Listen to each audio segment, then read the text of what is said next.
audience, Loveline may contain sexually oriented content. Listener discretion is advised. Loveline with Adam Carolla and Dr. Drew. Hey, everybody, it's Loveline. I'm Adam. That's Dr. Drew. Phone number 1-800-LOVE-191. Dr. Drew, board-certified physician, addiction medicine specialist. Sully and Shannon here tonight from Godsmack.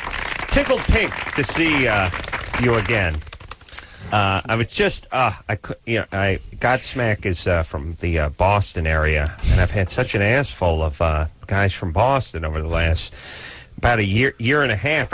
Somehow everyone I met, everyone associated with the Kimmel Show and some Old Man Show guys, I never met a guy from Boston for the first 36 years of my life, and then they all came flying in. And they're all maniacs with the sports and the Pedros and Nomar, and they're all baseball maniacs.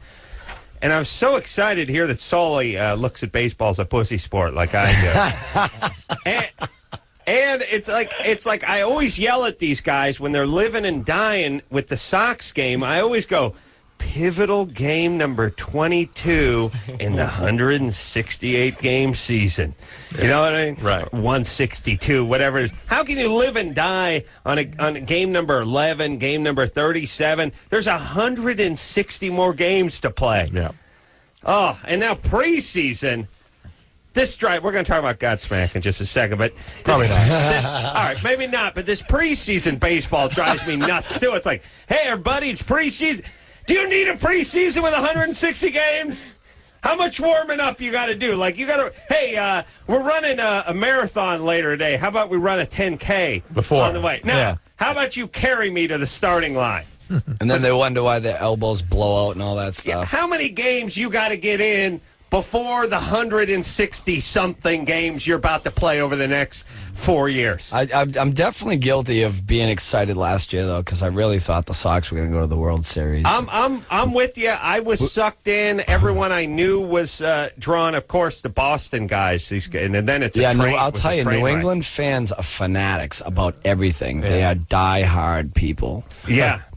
Pats fans, forget it. I mean, there's literally guys slamming their heads off the cement walls going into a Patriots game. I know. Somebody's going to have to send some team of sociologists out to the New England area to figure out what's going on. These are the guys that created Lexington and Concord. Do you remember a while back, too, they banned Monday Night Football in New England. Yeah. They would not show Foxborough Stadium because people would, they would literally grab the cameras and, stick it on their butts and, pull their pants down and throw them the finger and whatever, and they shut it off for a while. I just like the guys that are listening to the AM radio because the Dodgers are playing the Mets over at Vero Beach, and it's like preseason baseball, everybody. Could anything count less? Could anything be slower? Is there shouldn't you just take a Quaalude at this point and just lie down in a coffin? At least 6 minutes of action packed into those 3 hours. Yeah, it's always like, whoa. My buddy TC right now is flipping out. He's the hugest baseball fan. Lasorda's heading down. He's heading out to the mound. He wants to talk about it. It's preseason! It's preseason! They're down 11 runs. It's the fifth inning. He wants to talk about it. There's no contact, The only time it's exciting is when there's a fight and they run out of the dugouts with their baseball bats. And even then, they always do that sort of wussy fight where you try to keep your head far away. And you always know that slapping each other. It's always that wuss fight when you try to keep your arm out as far as you can and your head back as far as you can from your hand. Yeah. Someone's got to teach these guys to fight. All right, Godsmack, everybody. Playing, by the way, speaking of sports, at the Forum this Friday and Saturday, which is a large venue, by the way. Nice. 17505, as Chick Hearn used to say. Chick Hearn used to say. Chick Hearn, a legend. A legend. And there's a couple good things about him dying, though.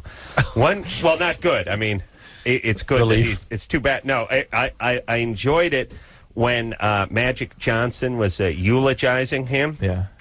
And instead of bringing up Cardinal Mahoney, he called him Colonel Mahoney. I like to bring out Colonel Mahoney. It was called him Colonel Mahoney. This guy had his own talk show. He's calling him Colonel Mahoney. I was driving my car laughing like a maniac listening to Colonel Mahoney. Chick was amazing. Then we're getting to Godsmack because we got to do some plugging here. But Chick Hearns was one of these guys. My only beef with Chick Hearns is he had this streak of like 5 billion Laker games called, but at the end he was sickly, he wasn't feeling good, but he didn't want to break his streak, so they would wheel him out. He'd be like, Shaq makes the tip, and then they'd wheel him back home, and he'd get back in his bed, and they'd hook up an IV to him, and he'd be like, hey, the streak's still alive. And I'd be like, look, if you never missed a day of work, but you just showed up once in a while, vomited into the boss's trash can, then turned around and went home again, doesn't count. That doesn't really count. That's the essence of the streak, Drew. Is to It's not a technicality. Not you showing up, waving at everyone, and then going back home and getting on the defibrillator. It's you actually doing your job, right? Yeah. Yeah, I mean, God bless Chick Hearn, the greatest that ever lived. But come on, the streak was over. The streak's over when you can't put in a night. Anyway, the forum has 17,500 seats. 17,500 seats. That's right. And all of them will have an ass in them. I guess probably more because they put them on the floor, too, when there's a Rocks concert, right? Well, don't put pressure on the band, Drew. That's a pretty big, that's a big draw. Yeah, legendary forum.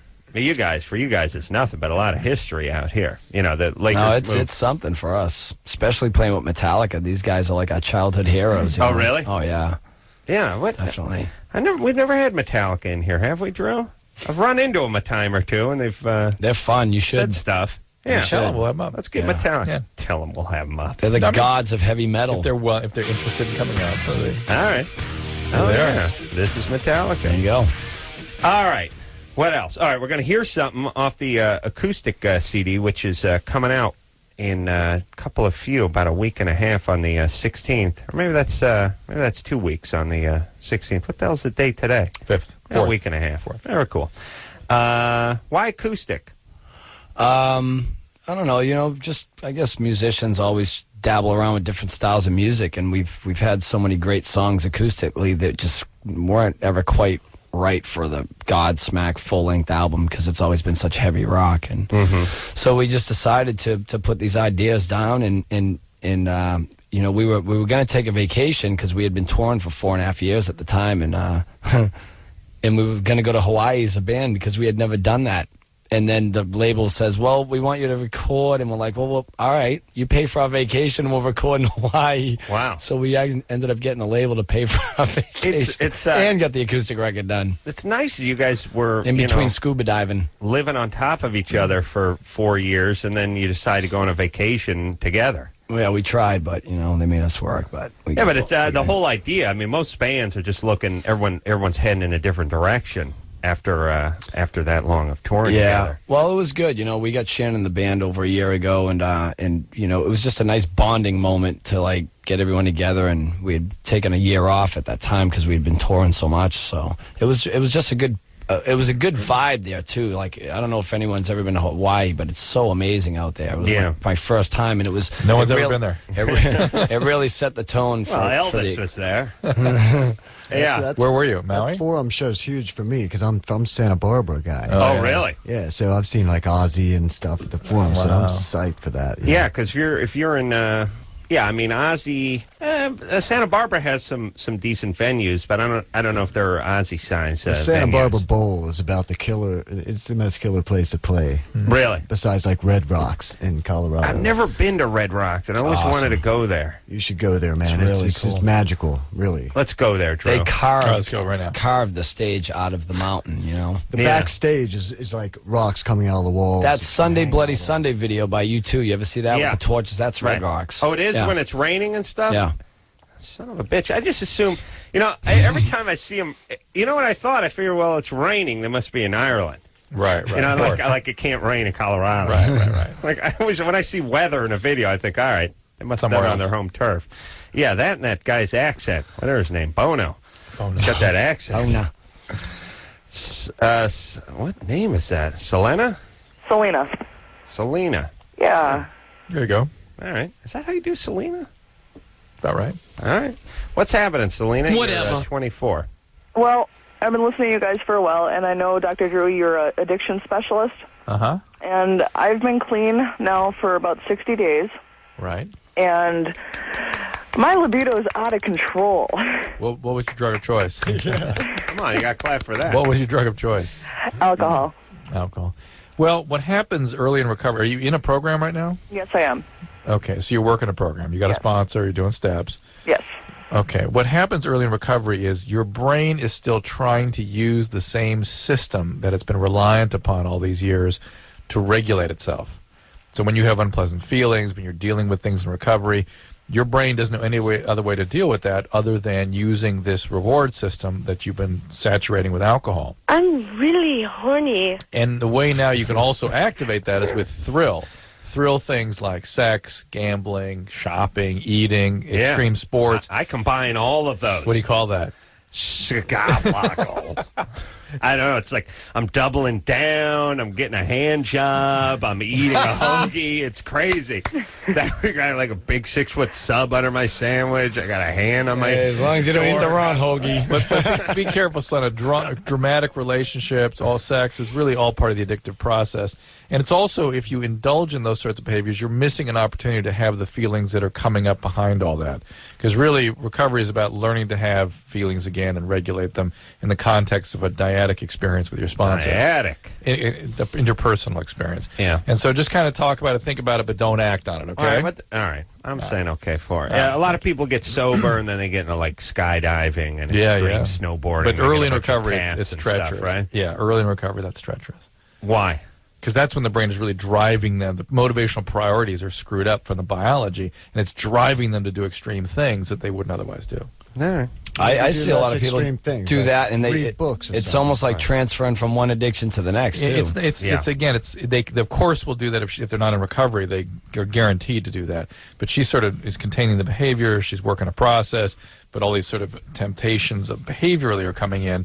And she has to sort of curtail that, too. There's nothing worse than the sober guy with the new lease on life who's Mr. Extreme Sports now. No. He trades in the syringe for the Yakima rack that's going up on top of the Jeep, and he wants to go mountain biking. He's just constantly talking about trips he's going to take. We're going kayaking. All right. Just go. Could you get back on the heroin, please? You know, I spent the day filming again today, and the Olsen twins. But Jack Osborne was there. We spent a lot of the day together. Drew filming a movie with the Olsen twins. Yeah, Stryker came and visited me and supported me on the set. Yes, really. He's actually a friend. He actually will come and support. Why would they let him on? Look, with all my other boyfriends, I've only given them hand jobs. All right. And he thought I did a good job, by the way. So I'll have you know. Well, what's he gonna say when you go? How'd I do? You did a decent job, I guess. What do you want him to say? You suck. Yeah, he would have. Look, you're a bad actor, Drew, but you're bookend between the Olsen twins, so how bad are you going to stink, you know? So what was I talking about? I don't know. Well, no, I think Stryker's trying to get in with the Olsen twins, so maybe Of course, that's why. He didn't stop by to visit Drew. He stopped by to visit the Olsen twins. So Jack was there, and he was recounting stories you had mentioned last time he was up here about the 8th and 9th steps when people are making amends. He thought that was the greatest thing you ever heard. Oh, where people have to call you and what is the 8th and 9th step? It's where you're making amends to people that you've harmed in the course of your disease. They're coming clean. Yeah, that's you get that phone call. Adam? Yeah? It's John. Hey, buddy, how you doing? I'm did gay. some things I wasn't too proud of. Yeah. Hey, it's cool, buddy. No, it's not. No, it's not. What I did was wrong. And I'm genuinely sorry, man. Do you forgive? Yeah, I do. It's getting weird, though. It's getting real weird fast. And it's like when I try to diffuse it. Hey, buddy, we all have a few drinks, do a few things. No, it's not right. What I did wasn't right. I put you in a bad position, and for that, I'm sorry. And it's like, this is a bad position. This is uncomfortable. At least I was drunk when you were drunk. Whenever you tried to do whatever you were trying to do to me, we were both drunk. It was cool. Now I'm sober, and this is weird. And you're sober too, so it's weird. It makes it weirder, you know, when you know the person's sober. So, Drew, here's what I'm saying. How about aha? Here's what you guys need to start doing with that 12-step program, because I keep telling I'm trying to get them to skip from the 7th step to the 10th step, and you leave that 8 and 9 out where you have to confront everyone and tell them how sorry you were for all the weirdness that went on between the two of you. You know, in boxing and karate and stuff, when they work out, they don't punch people that are hanging from a rope. They have like a heavy bag. You know what I mean? You have a fake person you tell these things person you come clean to. I'm sorry. I came on to you. There are techniques like that. Yeah, let's do that. But they're not as effective. Call me and tell me. They're let's get a bag. You talk to the bag. How about one of those old clown tippy blow up? Well, the ones with the sand in the bottom of them that always pop back up. Right. You talk about you just come clean. You can cry. You can get weird. You can hug it. Whatever you want to do. It's all good. They have that. It's called the Elmo doll. Yeah. You get to tickle it. All right. Who are we? Were we talking to this guy? No, we're about to. Oh, we are? Yeah. All right. We got to hear a Godsmack song too. Shortly. Andrew. Hey guys. You 15? Yeah, I got a question. I play piano and I'm a drummer, and I also masturbate a lot. All right. A lot. Yeah. Well, I mean, if it would seem difficult to fit the piano and the drums in your busy beating schedule. You know, I mean, aren't your hands busy, or do you do that thing?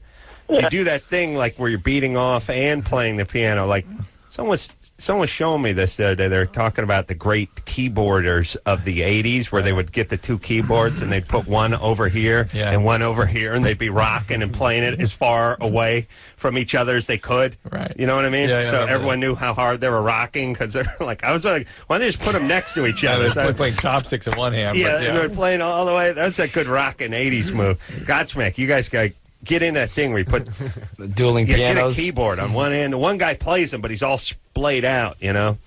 Yeah. Sure, I was thinking about that. Andrew? Yeah.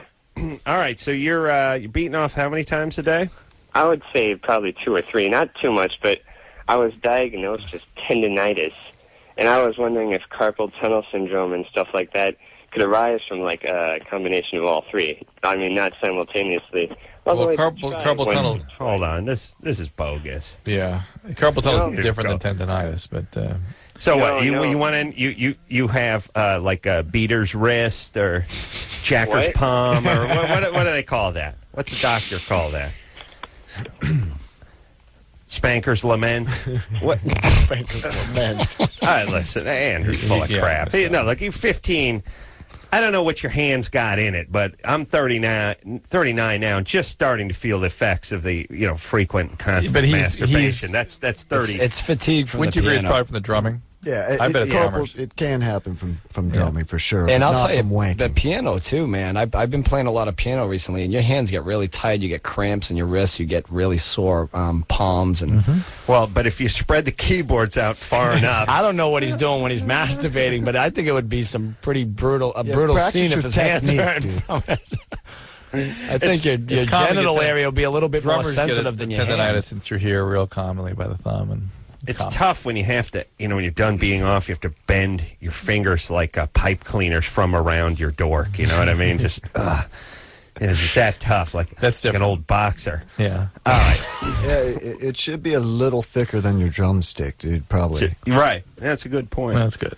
Is that true, Drew? Well, for most people, yeah, for most people. That's very upsetting. Yeah, all right, let's hear a song from Godsmack. That's How good. about that? Huh? Yeah, good times. Yeah? Chris, feeling good? All right. This song is called Running Blind. Little Godsmack for you. The haunting sounds of Godsmack. The Other Side, name of the CD. It's coming out on the 16th of March. Shannon and Sully here. We will. They're going to be on Leno tomorrow night. Nice. And going to be with Metallica at the Forum this Friday and Saturday. We're going to take a quick break. When we come back, we'll speak to Liz. Her and her boyfriend both have HPV. Good times. Nah, that's boring. Negative effects of taking mushrooms. How about a boob implant question? Boob implant. Where's that? Oh, 6. 6, yeah. Jeff. What? Jeff's a dude. Yeah, but Yeah. He doesn't Even want better. to get it. I want to hear that one. Smoked weed laced with something. How many people have called the show that smoked weed laced with something and didn't really have anything in it? Right. Just had a panic attack. Yeah, let me get you guys a little news flash. Weed is good. It's powerful. You know what I mean? It's not that shake me and Drew were smoking. It's good. It's bud. Even in the commercials, the weed commercials, like where the mom finds the pot, and she's holding a bud up now. It's not just some shake. You know what I mean? Right. I remember that I saw some anti-drug ad, and it's like, hey, mom's got a righteous-looking bud she's holding up. Like, wasn't even just, they used to just take some parsley, put it in a baggie, wave it around. Okay, that was pot. That doesn't mean pot anymore. It was all stems and leaves and seeds. Drew said he almost went blind because the seeds constantly exploding in his face. I mean, boom, one after the other. Yes, Drew? Of course. All right. So I'll tell you, we'll come back. We'll talk to whoever we want to talk to. Right. Yeah? Yeah. And with Godsmack. After Yes, sir, Mr. Carolla.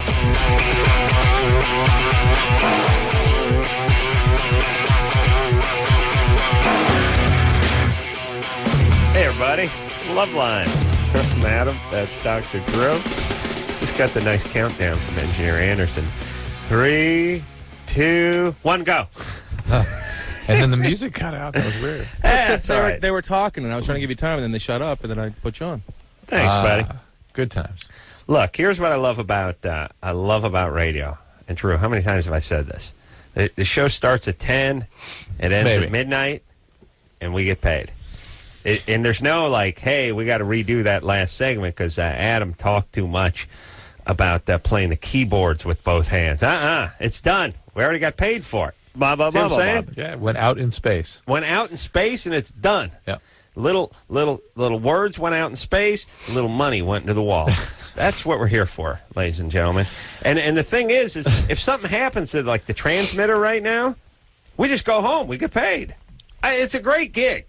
Anyone who's used to getting paid by the hour and then has one of those gigs where you just get paid anyway, jobs, greatest thing ever. Godsmack in studio tonight, not being paid to be here, by the way. That's a fact. But if they sell some CDs because, well, you do the math, right? Barely have eaten. They come in here, they hang out. They starve us. You guys don't give us any soda, no cookies, nothing. We got a vending machine back there. I saw some cookies.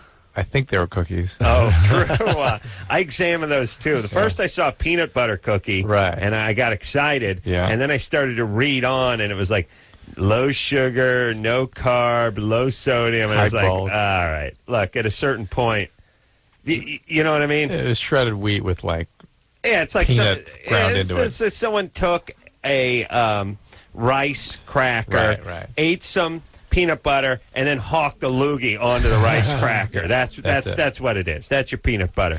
Like, here's what I'm saying. Hey, if you ain't doing it, don't do it. Like, here's the deal. If you can make a peanut butter cookie that has no sugar and no carbs and no salt and no oil, God bless you. But if you can't, don't do it. You see what I'm saying? I get you. It just gets you going. Yes? Yeah. You can go get the... No, thank you. Drew was looking at it. Drew goes into that kitchen. He's like a raccoon in a cabin. He's like, he doesn't even use his hands. He uses his nose and his teeth. He starts opening cupboards with his mouth. To tear open the rice, knocking over coffee cans and stuff. Yeah. Drew's an eater. We'll go back there. We'll find something for you. All right, during the break. If not, Drew will dig into his wallet. We'll buy you some. We'll buy you some peanut butter cups or something like that. Right? Perfect. All right. So who are we talking to? Liz? Let's do Liz after all. Come on. Negative effects of taking shrooms. This is good. David? Hi. What's happening? What? I'm sorry. You want to know? Is one of the effects. You better trust me, Adam. You better trust me. Oh, shut up. Negative effects of taking shrooms. That's your question? Have you taken shrooms? Yeah. And what were the negative effects? Do you have any? No, I enjoyed them fine, but I wanted to know what they're doing in my body. So. What do they do to your mind, Drew? It's not about not enjoying them. The fact is that hallucinogens, when you have a positive experience, are more dangerous because you're more likely to do them again. Yeah, but not shrooms. I took shrooms. The first time I took shrooms, I was like 19, and I announced, this is now my way of life. Mushrooms. Yeah, I'm going to move I'm going to move on to some sort of shroom kibbutz, and I'm just going to shroom all day. I'm just stare at my hand all day. And 8 years later, I think I tried them again. You know what I mean? Yeah. It's hard for you to motivate to do things. It's hard to get going with shrooms. It's hard to get momentum with them. They're good time, but it's like they don't have any momentum. You know what shrooms are like? Shrooms, they're like fish and chips. You eat some fish and chips, you go, wow, man, this is good stuff. What am I doing? I should be eating this more. Oh man, with the tartar sauce and the lemon, this is great. Fast forward 9 years, you haven't eaten them. What's up? You see? Yeah, I got to do some shrooms and some fish and chips and like just one to day. catch up. Yeah. Well, David, the thinking is, although I've not seen a lot of or much significant psychiatric or biological effects from mushrooms. Generally speaking, hallucinogens have brain damaging influences, and so we see typically chronic depressions, anxiety attacks. Nobody does enough shrooms really, and I think that's basically the case. People don't do enough of them for us to commonly see the problems. Yeah. So, David, maybe if you do enough, Drew can study you. Yeah, I've done like once a month, like 7 times. So. Yeah. Shannon has a pretty interesting outlook on tripping in general.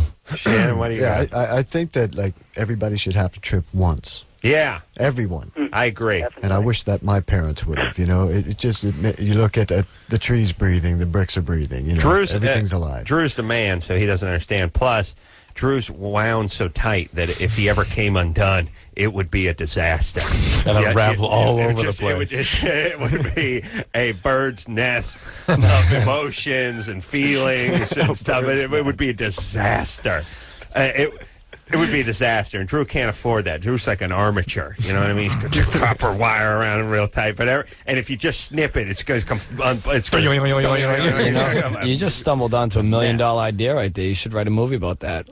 You could turn into a hippie, grow the beard. He just changes his whole way of life. Yeah, it's what Transform happened to Ignatowski on Taxi. It'd be a takeoff of Jekyll. Yeah.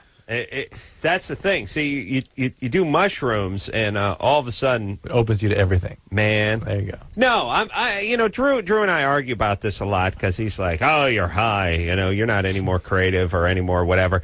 But and we've talked about this a few times. So I won't dig into it too deep. But you have to block out society, otherwise you'll go insane. You have to, I mean, as you go about your normal day, it's like another bus driven into Tel Aviv, 38 people die in a bus, an explosion, suicide bombers, everything from, bizarre plastic surgery to, constant suicide bombings and terrorists, child rapists and stuff. Nails. Lee press-on nails, which is a commercial I saw when I was high and freaked out. The women are sticking red claws to the ends of their fingers to be more desirable to the male species. Oh. My head's going to explode. Which works to our disadvantage when they come at you later when they're mad at you. Yeah, I mean, you got to tune out almost everything, otherwise your head will explode because you'll be thinking about the guy sitting at JPL communicating with the Mars rover, which is 70 billion miles away, and then the guy in the Middle East who's strapped 60 pounds of explosives to himself, and he's going to go walk into the middle of a crowded marketplace. Your head will explode. You get high on mushrooms, now your head's a sponge. It's like, huh? Now all of a sudden you're looking at this stuff that you never thought about. And let me tell you something, too, by the way. If you do that, you realize we're nuts. We are crazy. And we just push it, just keep moving. We just keep moving forward with it. We just, you have to. Otherwise, your head, you'll sit down, you'll stop where you stand, and you'll start crying if you just start thinking about all this stuff. I have a question for you about hallucinogenics and mushrooms and that kind of thing. Is everything that alters your consciousness or whatever to a certain degree actually destroying brain cells that gets you to that place? No, not everything. Yeah. Even something as natural as, like, say, mushrooms in comparison to ecstasy or whatever, which is a bunch of garbage. As you get into the funguses and the mushrooms, you get into more and more dangerous and potentially life-threatening chemicals. I mean, Amanita phalloides will kill you instantly. So just because that's a nature Drew went to high school. Just because nature created these plants with chemicals to protect the plants to kill you so you won't eat them, or to hurt your brain so you won't go back and eat that plant again. I mean, that's why nature put why nature put those chemicals on the plant. Right. So what actually is getting you high, though? Is it your brain cells deteriorating? No, or it's being tricked? they're overfiring certain chemicals. And the problem is with stimulants and hallucinogens is that the neurochemicals themselves aren't packaged well into the little vesicles. They start getting into the cytoplasm of the cell. They turn into free radicals, and then they destroy the cell then. Hey, but Drew, the creativity thing, though, back to that. Yeah, man. Why is it that all the best bands' records like Aerosmith and Zeppelin and the Stones Heroin were addicts. done when they were totally full blown, and then they clean up and sober up, and they're like, the music stinks. Music's not that good, you know. Well, I've treated a lot of musicians, and most of them 2 more after tonight. Really, you're really just talking about them being younger and better. Because believe me, when people are younger and sober, they're much more productive and great, and they look back and they go, "Oh my God, I've wasted all this time." True. I've been through that with many musicians, and all the while they're fearful that they're not going to be creative. They get on the other side of it, and they're like, "Holy Christ! Thank God I cleaned up." Yeah.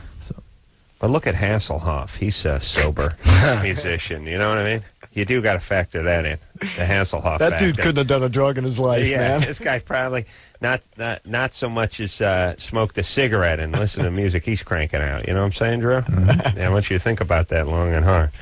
Here's what I think about the band thing is I do agree with Drew, though I hate to, is they get together, they start to get popular, they get deeper into their drugs, and right about the time they're at full flight with their drugs is about the time they're coming together as a band. Right. So I think it's just coincidental timing-wise. And then I've treated a lot of them. They get sober, do some of their best stuff, and then relapse. And then people go, "See, they were on drugs," but no, they just were sober when they were creating stuff. Relapsed on the other side of it. Liz, Yeah. you're 20. Yes, I am. So you and your boyfriend both have warts? No, we don't have the kind that causes warts, and this is kind of how it happened. I'm under the impression that you can't tell that guys, there's a certain strain of HPV that guys have that you can't tell that they have it. You're confused. All HPV can or can't cause warts in certain individuals. So Well, all HPV could potentially. What's that? I have the type that's precancerous. Right. It's all wart virus. It all can cause warts, but on some people you don't see the warts. And the kind that causes, they all can cause precancerous changes, but the ones that actually cause the cancer are the ones that stick around, the virus that persists through time, like more than 5 years. The problem is, as a practical matter, you can't tell which one you have. So you have to assume always you have the one that causes cancer. Well, I had a cone biopsy in November. And the thing that I'm concerned about is my boyfriend and I are planning on getting married, and I'm concerned that throughout time we're just going to reinfect each other and that it's going to manifest and just get worse. No, that is not how it works. Oh, Once you got it, and that's that. And it won't. All right. There you go. She's bumming my mushroom high talking about these warts. Let me tell you, you get high, seriously, you start thinking about that Mars rover. You know what I mean? Yeah, out a million miles away, moving around. Yeah, but yet have not figured out to the right length to make shoelaces on high tops yet. Right. That we got to have an extra 11 inches hanging out that I got to do a triple knot and then tuck it into the sock. We have to have different. That we haven't mastered. Different preset buttons on every radio. That's right. Every car radio's got to have its own way of presetting. But the rover. Good time. 200 billion miles away, no problem there. Just sitting up there. Moving around. Just moving around. Cruising. Yeah. Taking pictures. A little strife in the Middle East. Should have that settled by the weekend. No problems there. We got a report on it. Hey, guess what? Turns out there's hostilities broken out in the Middle East, right? Shocking. Shocking. They should get their they get the bearings straight pretty soon. I'm sure it's just a matter of days where those people get it together. Have a good time. Yeah, it's good times. It's great times. All right, all the reasons why. And plus, I can't take mushrooms now because I'll be like, because I did I was on TV. That'll you know what I mean? out. Like I'm on the radio and stuff. I'll freak out. Yeah. I would freak out. Just because of the fact that you've been on TV and radio. Yeah, we'll freak out. Thinking about that. My image was broadcast across the continent. I'll be in the mirror nude. Could I have your autograph, man? All right, Godsmack is here. I'll probably call you up too, Drew. Hey, Drew's on the phone. Shh, shut up. No, man, no. All right, Godsmack. No, all right. I've listened to this show for 10 years before I was on it. I would freak out with that. Now my head's Now exploding. I'm freaking out. All right, Godsmack here. God willing, they'll be here when we come back. Yeah, we're going to get them some candy. We'll be back after this. Hey, everybody. It's Loveline. I'm Adam. That's Dr. Drew. We're laughing because we can't hear the intro music and we don't know when we're on or we're not on. But we do hear. We occasionally hear parts of Anderson's countdown. Hey, there he is. This is good. All righty. Well, Godsmack is in town tonight. Sully and Shannon, both here. I know this. I don't know. It may sound as a question's been asked, but is the only guys from Boston area have the Sully name? They don't have any Sullys out here. And is it Sullivan? Is it short for anything? Where does Sully come from? It usually is short for Sullivan, and it's Irish. But I'm not a Sullivan. My first name's Salvatore, and you just and I was nicknamed Sully since I was a kid. I don't know what. I think I was nicknamed after an uncle of an uncle's friend, or how Italians are. You got to stick their name in everything. And my father has like 17 middle names. So right, yeah, I know I'm Italian. There's that's Dickie from the Bostons, everybody. Yeah, everyone knows a Sully from the Boston, Mass area, but they don't seem to reside in California. We don't really have any Sullys. We got like Hidalgos and stuff like that. We got a lot of Mexicans. We don't really have any Irish. Well, there's out here. There's no European ethnicity. Right. Yeah. Well, what do we got? We don't have any Europeans. Yeah, we got Europeans, but they're not ethnic. They don't identify themselves. That's right. Yeah. They're just whitey. Yeah. Right. And then we got Mexicans, and we got fair amount of Asians, and then we got just the kooky ones. Midwesterners. I don't even know what it is. Well, the Johnny Quest. We got the Johnny Quest villain nationality. Like, not sure what you are, but I know it's bad. And you know what the thing about Los Angeles?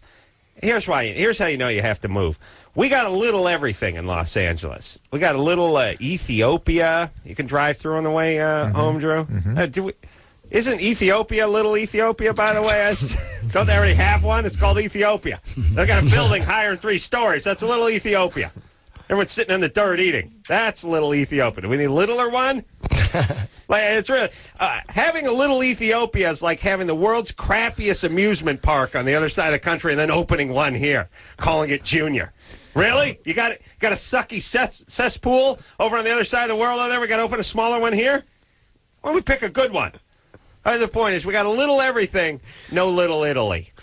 That's all you need. What's up with that? No Little There's Italy. another $1 million idea. Open up some Italian restaurants. Yeah, but nothing here European. No, it's all. You know what? You're right. I never found a good Italian restaurant around here. He's got one. Here's what we got one. Yeah, I'll give you a good Mexican. No, we got a good Italian. Good Italian. Yeah. All right. Here's to hook me up. Here's the thing. Here's the 2 things. When I'm in charge, here's what we do: Little Italy and bullet train to Vegas. Those, and we raise the speed limit. Those are the 3 things I focus on. Amalfi. That's the Italian place. I got a part ownership in it. It's fantastic. It's right there. You get all these great ideas, right man. You won't even need a talk show anymore if you stop putting these things out. Execution is bullet train to Vegas is huge. Execution is not Adam's strong suit. I'm going to take that idea. No, listen. Look, some people are doers. I'm talkers. You're creative. Yeah. Yeah. You're creative type. Well, you think Da Vinci went out and made every single one of those inventions he thought up? No, he left that to the Goyim. Not even Jewish. I know the Goyim need to do it. Steven? Yeah. You're 19? Yeah, hi. Dr. Drew, I just want to say that I really like you. You help so many people. And, Adam, I don't think there's a single thing you haven't done that I didn't love. Thank you. Yeah. And, whatever. My problem is that I masturbate about 5 or 6 times a week. Uh-huh. And, the first part of my ejaculation is white, whereas the second half is kind of discolored, kind of a brown color. I was wondering yellow or brown? It's not blood, but I was wondering what the reason for that is. Well, wait a minute. What's the third? I like that he has a 2-stager, by the way. Yeah, the beginning of it's white, but it's like a solid rocket booster, gets it out of the atmosphere, and then the capsule breaks off and enters the hamper. Yeah. So usually the browner color usually is old blood. Oh, it is? Yeah. But it doesn't happen when I urinate or anything. No, it's from semen. It's just in the semen. And it's not that bad a thing, right? No, it's not that big a deal usually. Do I have to go Why to the not? doctor or something? Or? Not a bad idea. Just get checked out. But the vast majority of blood in the semen or brown semen ends up being nothing. It is, vast however, majority. uncomfortable when he has to draw a sample. Drew's been through that procedure many times. Not many times, but I've been through it. Yeah. For a fertility campaign. Do you have to, if you got some blood in your semen and you're going to the doctor, do you gotta draw a sample? No. Imagine if women had to draw up a sample. They could never do it. It's true. Like imagine guys are so crazy. It's like guy come walking in. It's 8:45 in the morning. He's wearing a suit. He's got his tie on and stuff. It's like here's a magazine and a graduated cylinder. I'm gonna need you step inside that phone booth there and beat off real quick for me, and then just slap it back on it. Not even slap back. It's hand it across to the Asian tech. Slide the thing open, hand it to the Asian tech, and you're on your way. Imagine telling a woman. Like it's like 9 in the morning. Hey, sweetie, I'm gonna need you to peel off a big O before you head into the office. Here you go. Here's a Playgirl. Here's a Sports Illustrated. Impossible. They look at you like, what the? I can't. I need it. Someone's got to light a candle. I got to draw a bath. What time is it? It's not even near. Morning's not my time. It's not my time. This is how you know that guys are totally. The guy's like, hey, what? You need some semen? There you go. Oh, you wanted me to wait till I went in the room? Well, you should have said, listen, when you handed me the cup, I just assumed that, well, look, the point is I'm running late.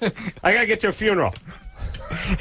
My family died in a fiery car crash yesterday. So I'm grieving pretty good. There's another. There's a little something for the side. There's a little extra. Well, you got it for next time. All right, so you cool? I'll do another one real quick. Like I said, we're putting the bodies, we're putting the kids in the ground. And a couple of, I got to hustle up. If you want me to stop by and squeeze one off on the way back, or where's the video? Show me the video. There, we're good. All right, we gotta go. All right, Godsmack is here. Just saying, smack. All right, Godsmack's here. We'll take a quick break. We'll be right back.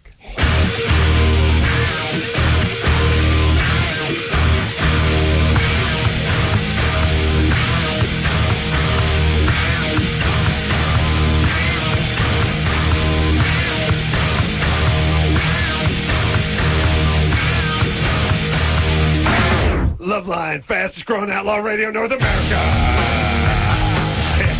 Oh, yeah, Drew. Godsmack in here tonight. This close to dropping trow. Guys, I'll drop trow. He'll do it. Don't I swear to God, he'll do it. Watch it. He'll do it. Be careful now. He's wild. He's out of control. He will drop trow. I'll drop trow. I'll say after FCC, I'll drop some trow right now.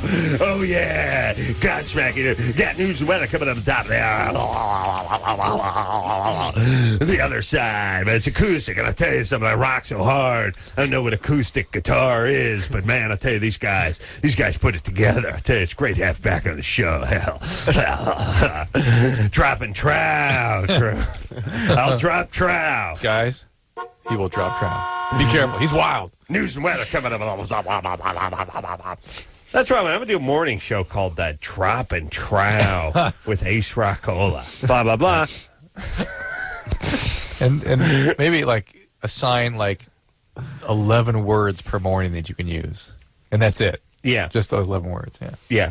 People call in, and I just keep repeating. You're on Dropping Trow with Ace Rockola. Blah, blah, blah, blah, It's 8:45. It's 15 minutes away from the top of the hour, and you're on Dropping Trow. I keep doing the IDs. The IDs over and over and over again. Yeah.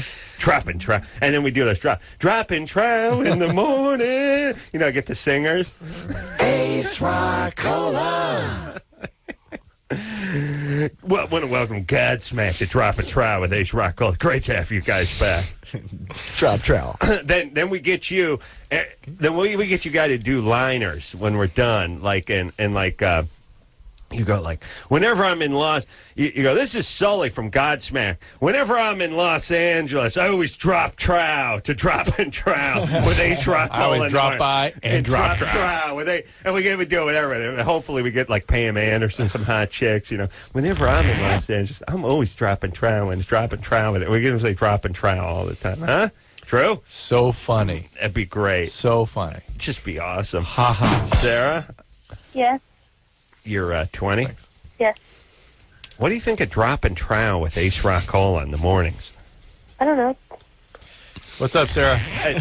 Do our listeners, our callers ever disappoint, Drew? Never. Doesn't matter what you say to them. Doesn't matter. What do you think about it? I don't know. Well, anyway. What do you think of my idea about my attack crows? You think that's a good idea? Well, I don't know.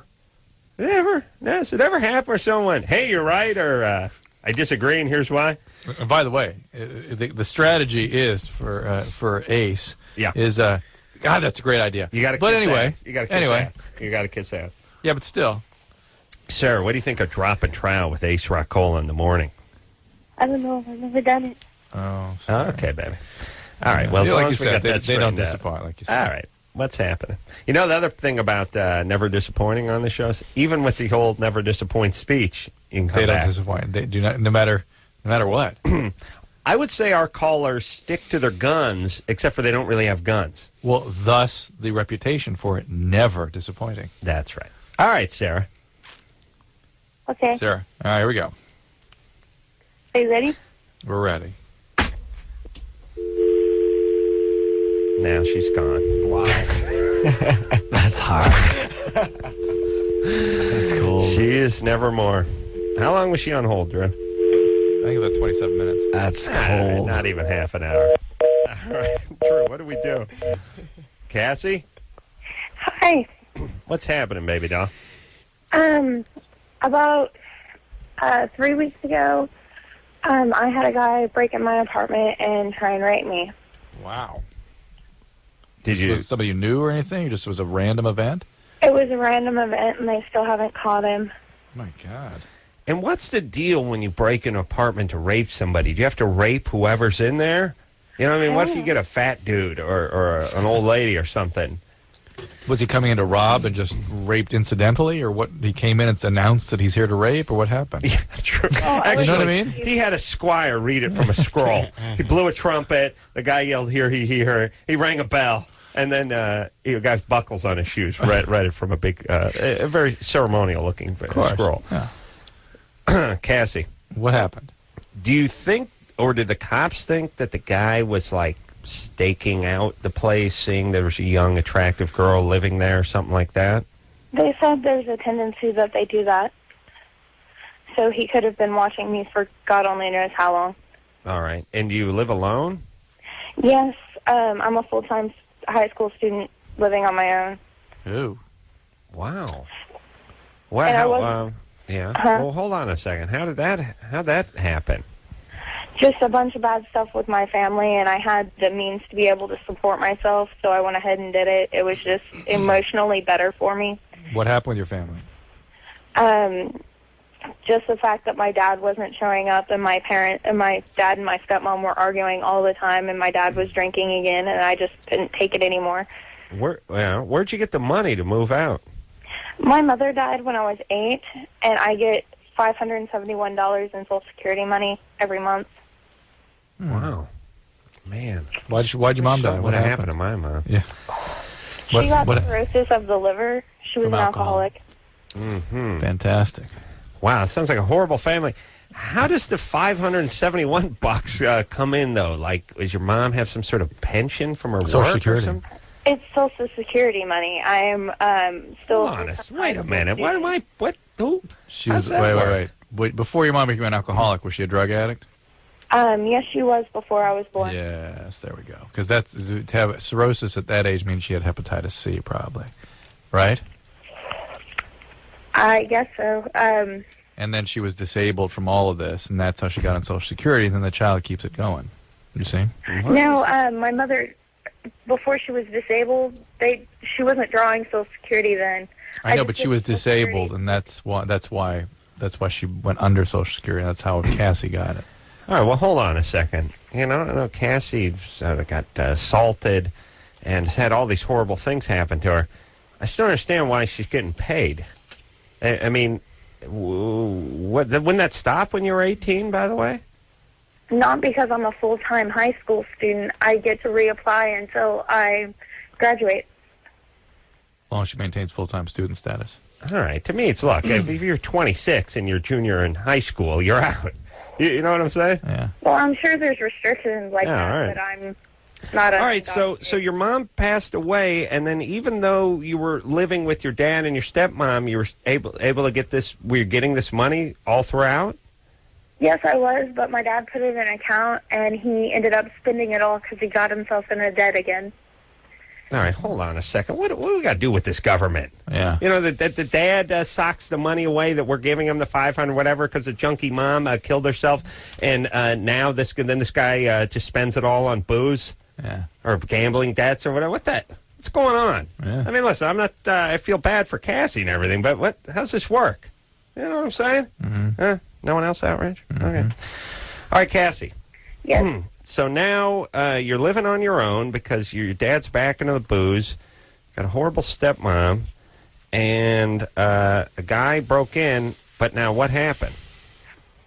He tried to rape me and didn't accomplish it and left, and I called the cops, and they have absolutely no leads. So you just woke up and he was on top of you? Yes. This is why. Did he come in through your bedroom or another part? Through my bedroom window. And you didn't hear him coming in? You didn't hear him come in? No, I'm a real heavy sleeper because, of course, I grew up in the ghetto, in the projects, and there's always sirens at all hours of night. And had you had other rapes in the past? No. Never been raped before? How'd you get him off you?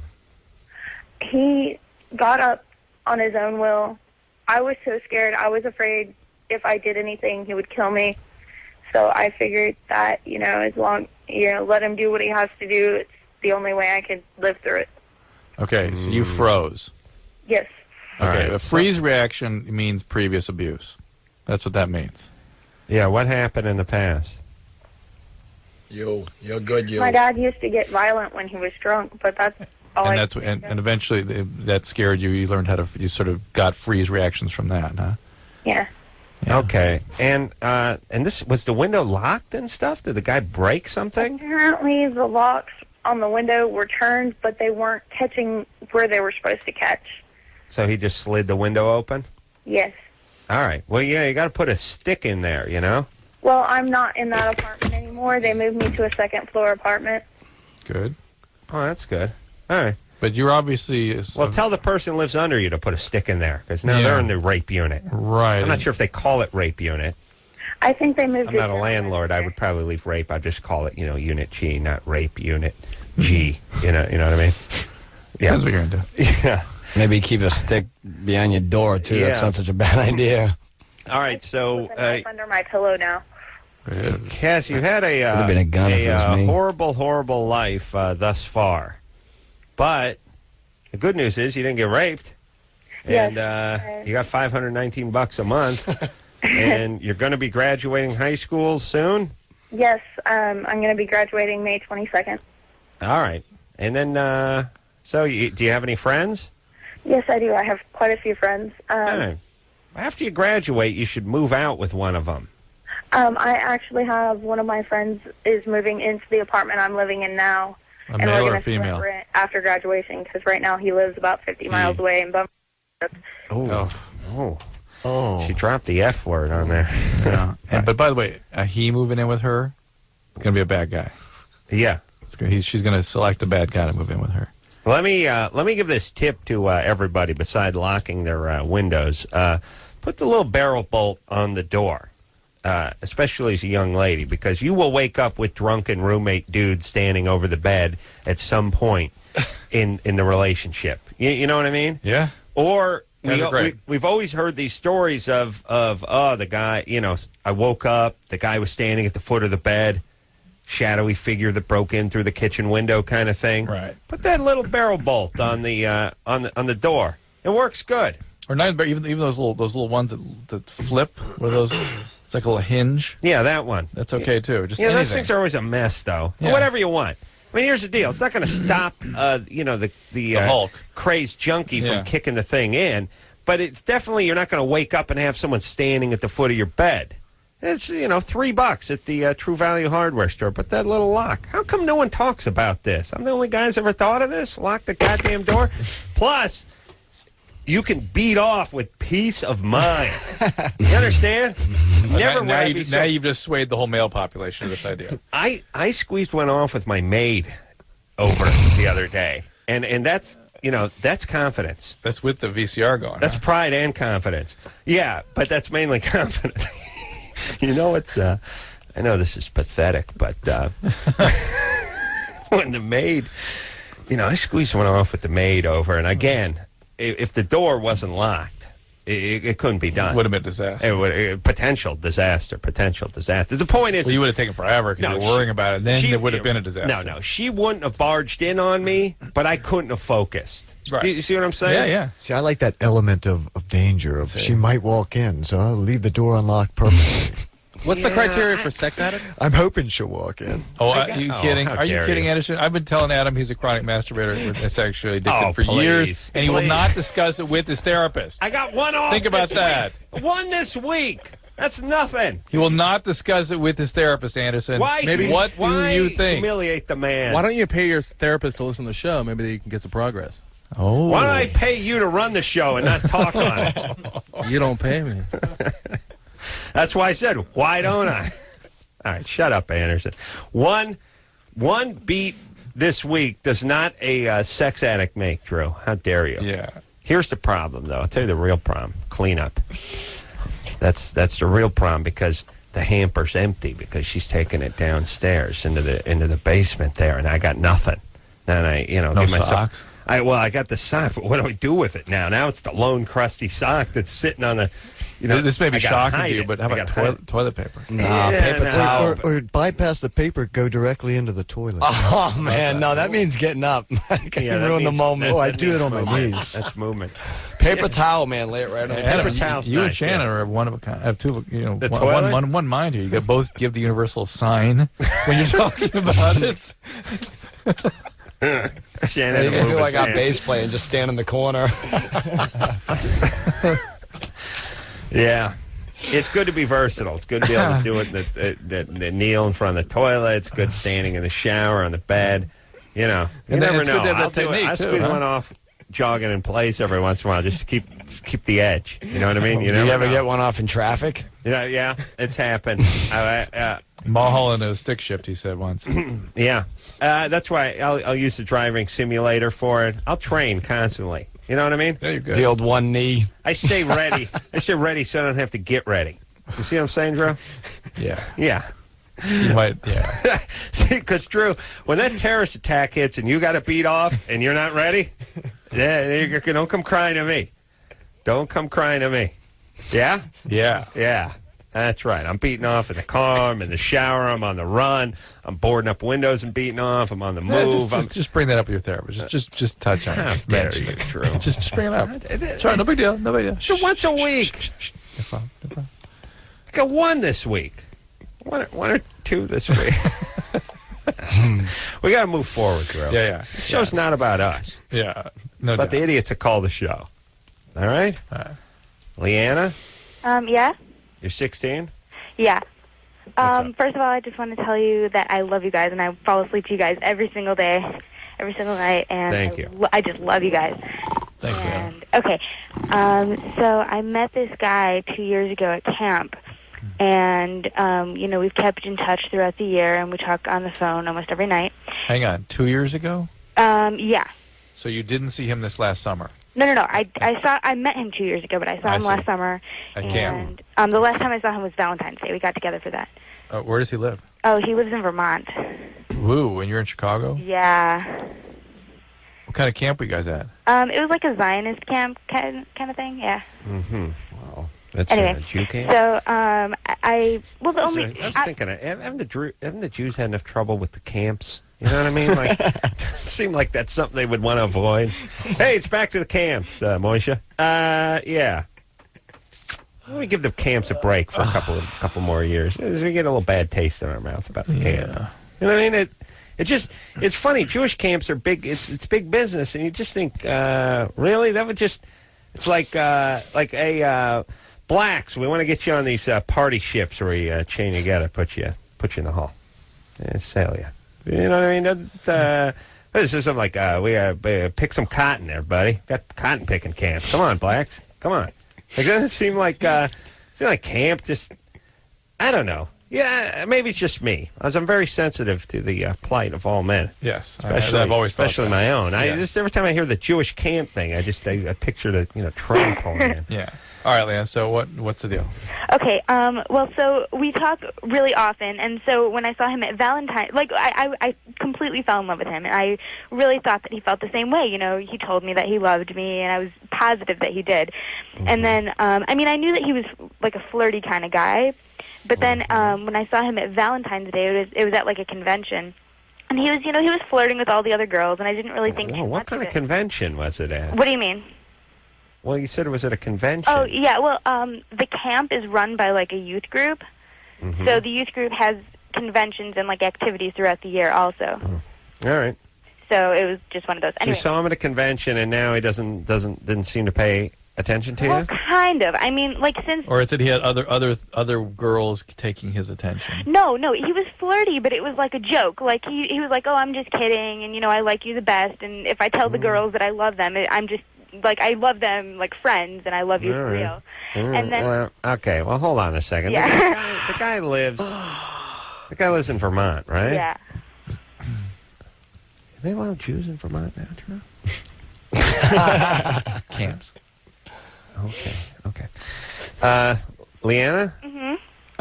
Man, he's in Vermont. You're 16. You're in Chicago. I think you just find a nice guy in Chicago, right? See, the thing is that I'm so close with him that I feel weird when I'm with other guys. Like, I still flirt with other guys, but I've never really had a real boyfriend, and I think it. Are you still talking to this guy every night?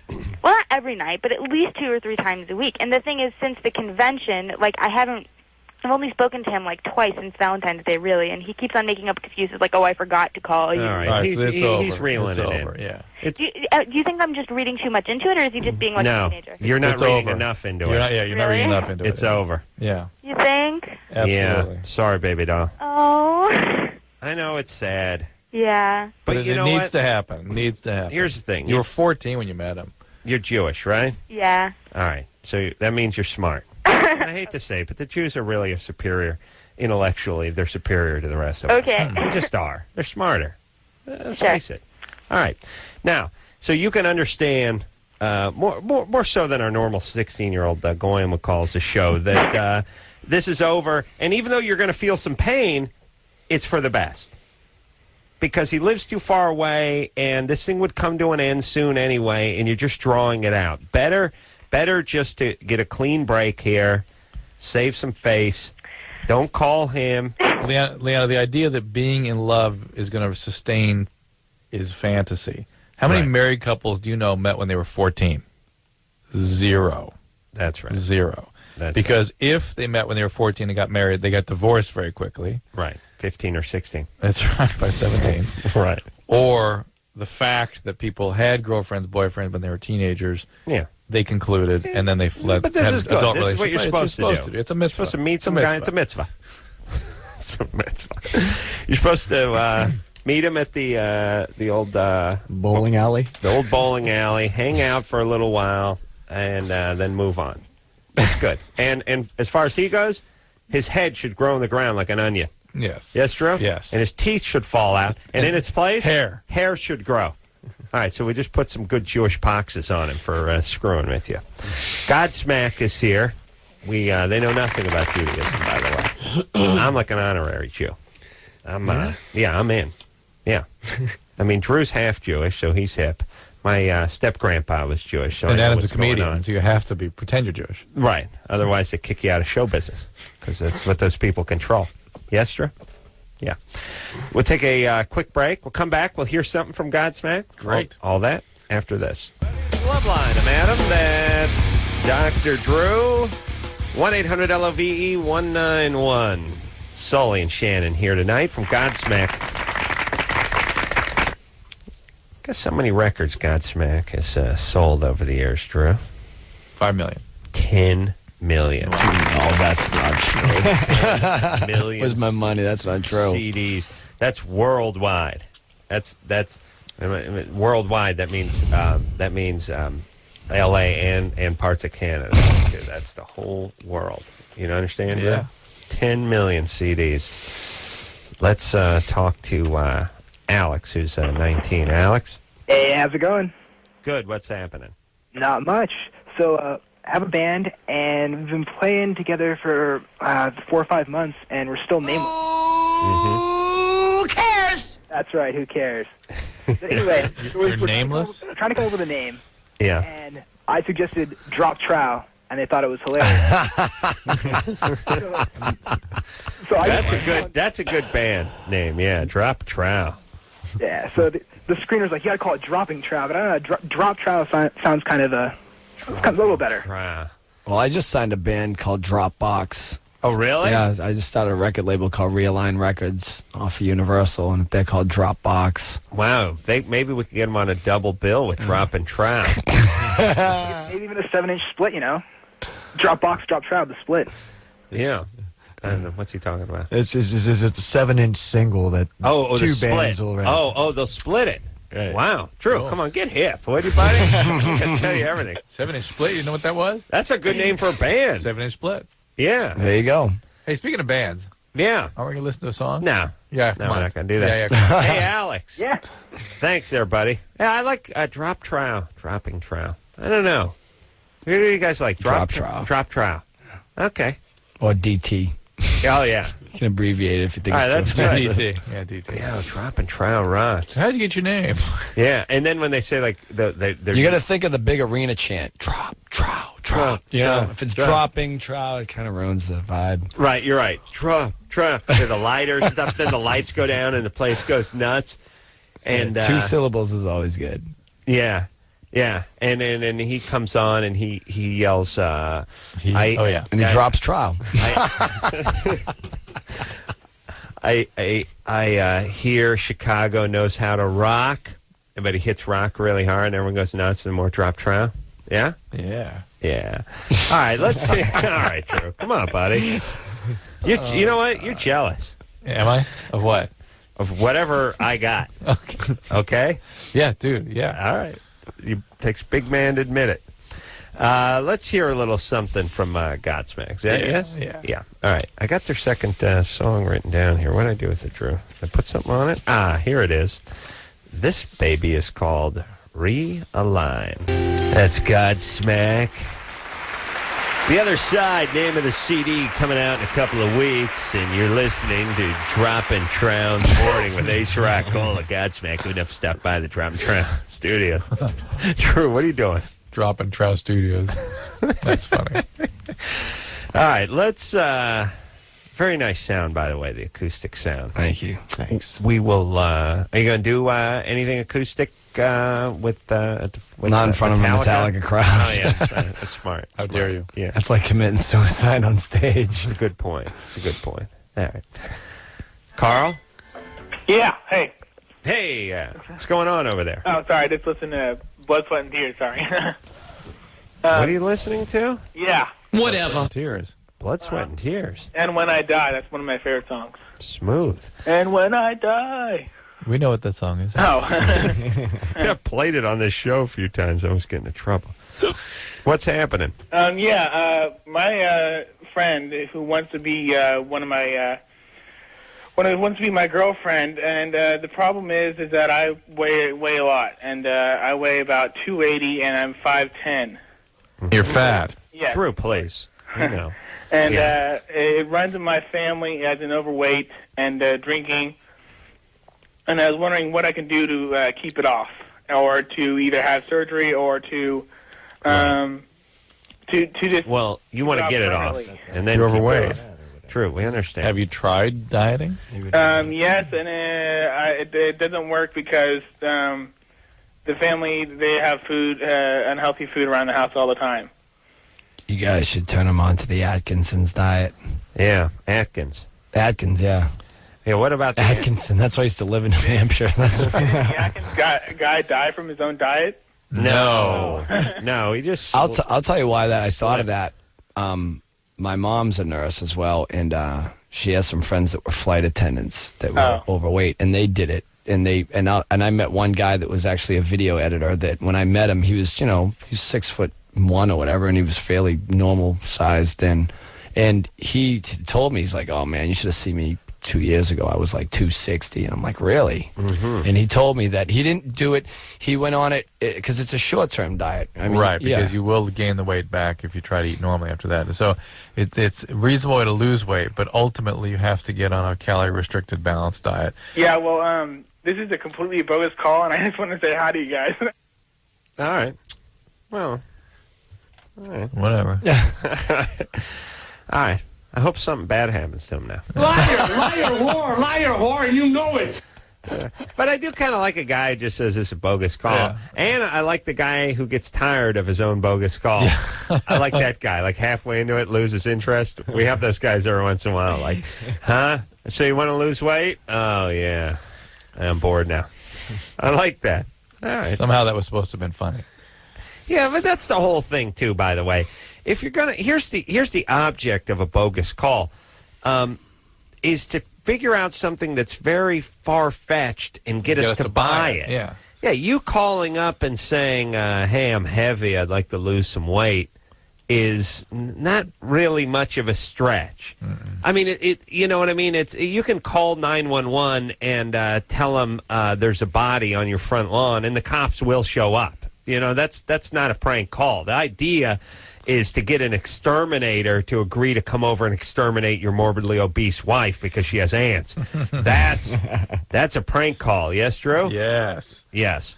Okay. And should have known it was bogus, by the way, because I was going to get to the thing I was going to start questioning him on is the part where a girl said, lose the weight and I'll have sex with you, or I'll be your girlfriend. That never happened. There's no installment plan for lard asses, but that's not how it works.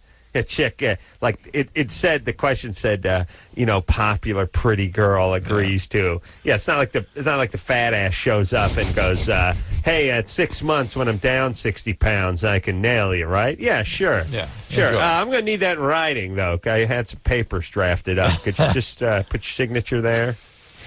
All right, let's talk to... he may get fatter now for lying. It'd be nice. It's the Pinocchio syndrome. That's right.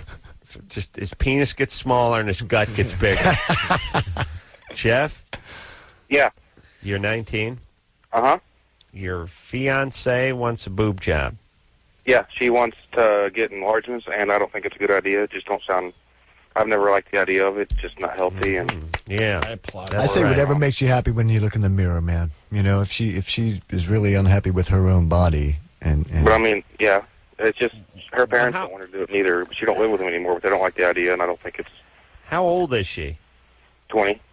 20. And a little young to be getting that kind of stuff. Is there something wrong with her chest? It's a C. I mean, it's not real... Oh, man, that's awesome. Well, most women are trying to get to a C when they have implants. I'm kidding. Yeah, even the ones that are past a C are trying to come down to a C. Mm-hmm. Mm-hmm. So that's bizarre that she's interested. Well, I mean, if she has some sort of shape problem, maybe that's something we could talk about. Halfway fag, she wants to get...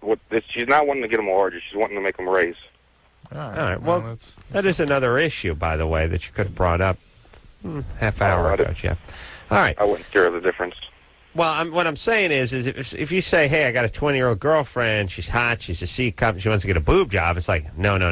Yeah. If you say, well, she's got a kid and she's got a little shape problem and she's not feeling too good about herself in a bikini, that's another story. Yeah. If she had any kids? No. Oh, okay. Well, if the shape is truly not aesthetically pleasing, then I think it's kind of a viable option. Well, yeah, I want to ask Drew, like, how does that work with raising them? I mean, do they put silicone in, or what do they do for... Usually, my understanding is they don't put silicone in, but they put implants in. But, I mean, they put implants to make the shape to make them, like, raise up, or... Yeah, we had this discussion. I've had this discussion many times, and first, Dr. Dr. Marcel said he's the resident plastic surgeon, because he's got the year-round tan and the pinky ring and the Italian horn and the medallion hanging from his neck. But first he said, no, it's a boob implant. And then later on he said, yeah, sure, they do. They do lifts. They suck up that skin up there. Either way, it's a surgical procedure. Just go in and consult with somebody, see what they say. Yeah, somebody who's got a board certification, plastics or cosmetic surgery. And look, you're 19. Yeah. You don't need to get married, screwball, at 19. Yeah. There's no excuse for it. Right, and nor does she need to get surgery at 20. It's a little young for that. It is, but if there's some kind of major shape problem, well, you can consult somebody. Yeah. All right. We'll take a quick break. We'll be right back.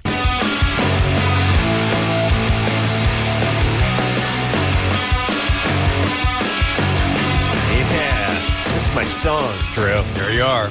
Picture the Ace Man walking in slow motion, entering the bar. All heads turn to see this handsome, strutting man is. And this song's playing in his head. Jacket slung over the shoulder, leather, walking in slow motion, sliding the sunglasses down. Hot chicks looking over their shoulder. Hot chicks looking over the shoulder, and then they hear in their heads the following. No, they hear the song I was hearing. No, they hear this one. No. Because this is what they're chick. seeing. This is what they're seeing, the hot chicks. When they see you walking in with that members-only jacket slung over your shoulder.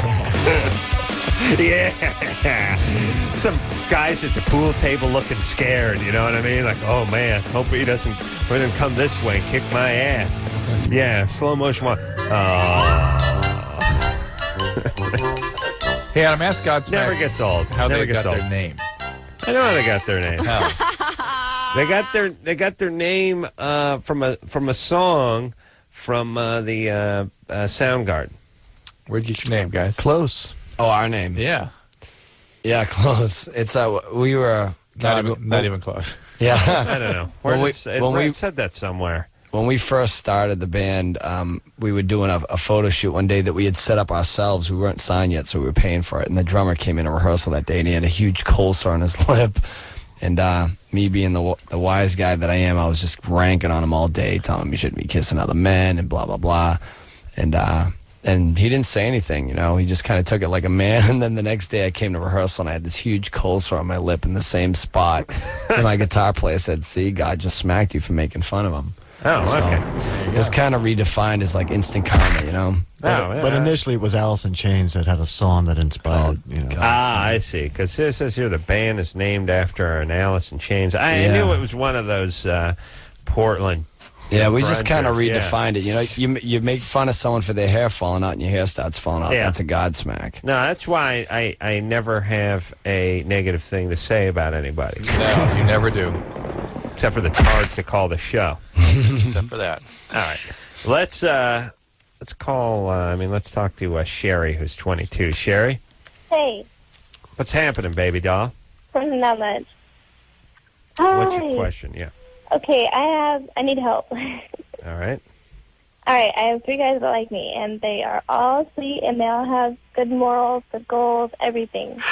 So they're all clean? Sweet. What was that? Sweet. They're all sweet. How do you know these guys? How do I know them? Well, I go to school with them. Okay. All right. Have you And by the gone- way, you can say I go to school with Right. them before you repeat. How do I know them? Yeah. Out with outrage. How do I know them? You go to school with them, and do you date each of them? No, I'm not dating them. I'm not just- dating anyone. The have problem they asked is you they all out? know- well, 2 of them have. I haven't gave them answers, and they all 3 know each other. Oh, you're breaking my heart. Who cares? Everyone's seen that attracted to me. I see that coming Well, one paragraph ago. 2 of them asked me out. The third one wants to ask me out. Who cares? She wants to know how to pick. Well, one is just go- self-selected. Pick one Just you go feel find good the one about. you like. Yeah. How the hell are we supposed to know who the one you're supposed to go out with? The one with the biggest sack. Oh, man. Take another call. Maybe 3rd time's the charm. Oh, who cares? We got people with real problems. Amanda, Yeah? you're 15? Yeah.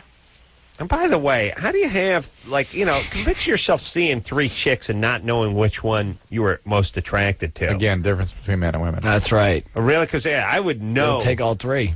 Well, my penis, like a divining rod, it will find. It goes. It Just goes in the for direction. vagina. Yeah. Bouncy, bouncy. Mm-hmm. All right, where were we? Amanda? Yeah. You're 15? Yeah. Okay. Yeah. I have like a big problem. Okay, I have like really big boobs. Bouncy. Now we're talking. That's right. Okay, it like really is a problem. Like, I was just wondering, is there like any way I can get like a boob reduction? Even though I'm only what are your dimensions? I'm 38 double D. Oh my God! Well, you're fat. Well, Drew, please hold on. I'm not. How tall? Hold on. How tall are you? I'm about 5'6". And how much do you weigh? About 110 pounds. You're fat. Oh my God! No, Hold you don't on. have double D's and you're 110, 5. Hold on. It does happen once in a while. Then you are a beautiful freak of nature. Did she say 5'6"? 5'6", 110. 110. That's Pixie. And then, oh man, 38 double D. But 38 Shannon weighs. 38. 38. Where does the Amanda? Yeah. Where does the 38 part come from? Because how do you get 110 pounds and 5'6"? At 38, I mean, you must have no back. Or a huge back. I just like, they're just really big. I know, but how do you know you're 38? Huh? How do you know you're 38? Well, because, like, you go to the store and you buy them. It says 38. Your bra says 38 double D. Yeah. Oh, man, this is good. And you want to get a reduction. Yeah, well, is there anything I can do to, like, help it? They're just there. Someday you may see this as an asset, not a problem. I already do. Well, man, that's like, tough. They're like, it's like really bad. Like everyone I talk to, it seems like they're just like staring at. It's really bad. It's like yes, that's how the guys are. They just do that, and the girls start to think there's something. They're sort of nervous around you or treat you differently. Yeah. You're calling from Alaska, though, right? Yeah. Don't you guys just wear those like sealskin ponchos? No. Really? We just came from Alaska, too. They have that real natural prehistoric air up there. Like, they haven't screwed it up there yet. Really? I was going to go, but my mom decided to ground me, so. Going to go. Oh, you're going to see Godsmack? Yeah, I really like you guys. You guys rock. Yeah. Why did she ground you? She didn't want this double D's get near the band. Why did she ground you? That's a long story. Okay. All right. So, man. All right. So here's the thing. You're 15, probably too young for surgery. Yes. Plus, they don't have doctors in Alaska. They just have shaman. But just relax. This I like understand people guys are treating who you smoke. They just sit there and heck at you. They just yell, right? Big moon face guys with seal fur hanging over their hood, and they just sitting in one of those sweat teepees that Sully was in, and they just sit there and you want a boob reduction. They start arranging rocks and stuff, looking down, blowing smoke. Yes? Literally. That's what I meant. And Amanda, this, again, relax. This is something that may end up being okay. I understand people are treating you differently all of a sudden, but that will get back to different good. Yeah. You're captain of the girls' football team. Yeah. That's the way you got to look at it. All right, you go consult with a plastic surgeon in a couple of years. Yeah. All right. All right. And then this is a mitzvah. Yes, Drew? Another mitzvah, yes. We'll take a quick break. We'll be right back.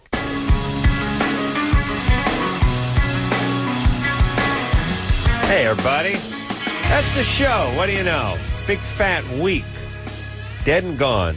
The Other Side, name of the CD, coming out from Godsmack in just a couple of about a week and a half. I want to thank Shannon and Sully for coming in here. Always at the light. Thank you. Thanks for having us, man. I want to also give some props to phone screener Brian for doing a fantastic job all week. Engineer Chris over here at the Mother Station. Junior producer Lauren for doing a fantabulous job. Telling us Godsmack was never on the radio show before and swearing by it. And producer Ann for booking great bands all week. And, of course, the magic fingered one, the Liberace of the potentiometers, Engineer Anderson.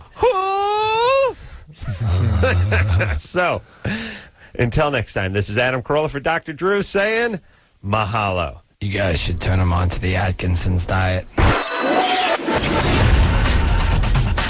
This has been Loveline. The opinions expressed on this show are not necessarily those of the staff, management, sponsors, or this station.